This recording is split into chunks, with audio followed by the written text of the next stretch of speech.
Of course, hardly anything is ever developed on the green field. In other words, there is always some interconnection with existing code that has not been written in mbeddr.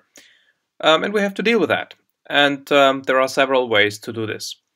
One, of course, is to rewrite everything, retype everything from scratch in mbeddr. And while this may sound completely out of the question, it may not be the case. In our current smart meter system, we have done that to a significant extent, because if you really want to rework and refactor and clean up an existing code base, you will have to touch most, if not all, of the lines anyway. So it's not that impossible. But of course, even in that case, you have to typically access existing libraries, and so at least what you need is header files, and I'll talk about that in a second. Instead of typing everything, we are also working on an importer for all of C, so you can import existing code bases. The problem there is, of course, the preprocessor, which can do all kinds of things, bad stuff, and we do have a good handle on it, but it won't be complete and it's not yet finished, but we're making progress.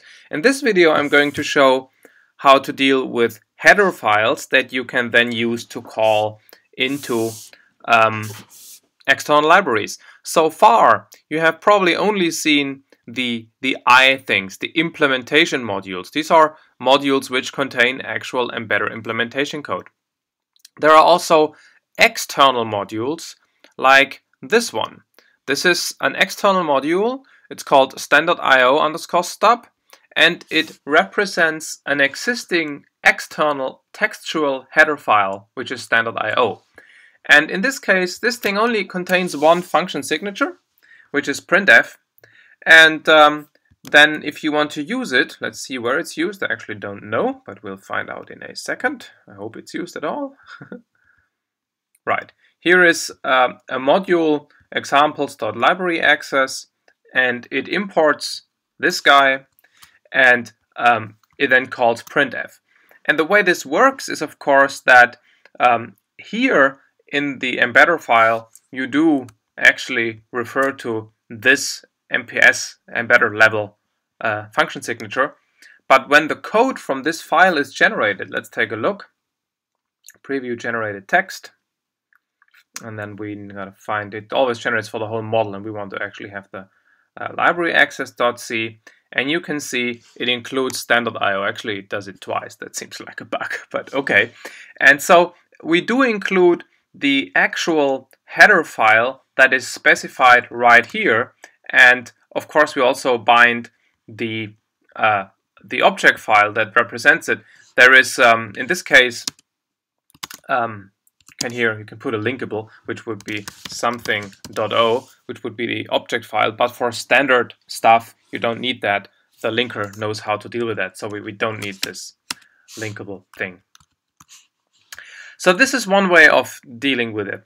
Okay, the point is, this is manually written, right? If you only need like 3 or 4 functions from a header file, you know, you just retype their signature right here manually, and you're done. If you want to access, let's say, bigger header files and you need significant amounts of their contents, then you can import them. Here is the result of such an import.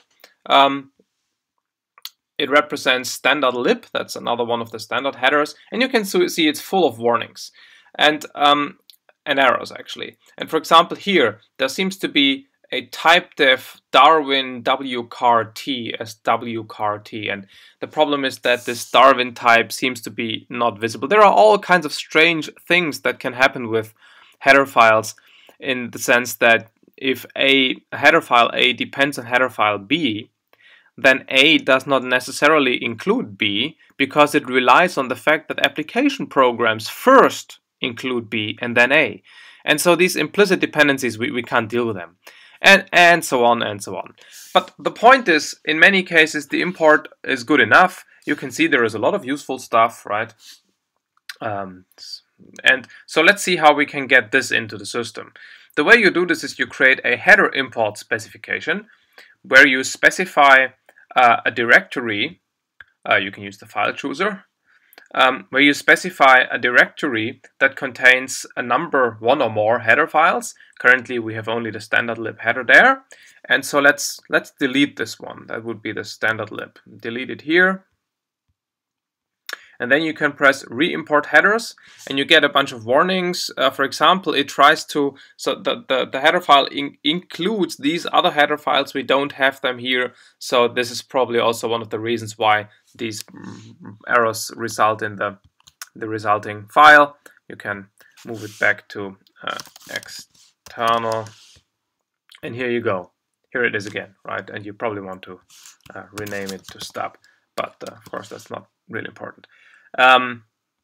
Right, so this way you can include header files, and I mean, these platform-specific standard headers are big, but if you have a set of well-defined header files for your driver or operating system, then these are usually quite a bit smaller and much more self-contained, and importing actually does work reasonably well. There will always be things you have to fix manually if they actually really hurt you. Remember that it doesn't matter if something is broken in here as long as you don't use it, because when you generate the C code, this broken import is not regenerated into text. We do include the original header file. So things that are broken on the stub level are only a problem if you actually access them. And so in many cases, that may not be the case. One last thing, some header files contain, for example, memory mappings or other compiler or platform specific annotations which cannot be parsed with the default importer or default C parser, and we can use these regular expression things to get rid of those. And once again, they're only gotten rid of in the import. In the original file which is used in the generated code, they're still there. You can also, if you have header files that have variability expressed as as the ifdefs, then you can define these ifdefs here and import a specific version. With this importer, you cannot yet import a whole product line. This will also be something we will support with the advanced importer, which can do all of C, including understanding the ifdef variability and mapping that to mbeddr's product line variability features.